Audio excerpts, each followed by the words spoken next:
In the shadows of ancient Mecca, a plot was brewing as the leaders of the Quraysh conspired to silence the message of Islam once and for all.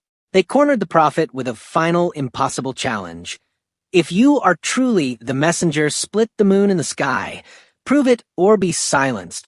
Without a moment's hesitation, the Prophet turned toward the silver orb and gave a single divine sign. A cosmic hum filled the air as the impossible happened. The moon cleaved into two distinct halves, hanging over the desert peaks while the stars peered through the divide. Silence fell over the crowd as skeptics rubbed their eyes in shock, desperately shouting magic to mask their fear. However, the truth could not be contained. As days later, weary travelers arriving by caravan confirmed the event, asking why the moon had split during their journey through the deep desert. Thousands of miles away, the miracle reached even further.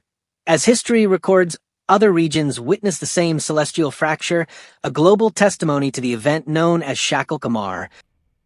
بسم الله الرحمن الرحيم اقتربت الساعة وانشق القمر وإن يروا آية يعرضوا ويقولوا سحر مستمر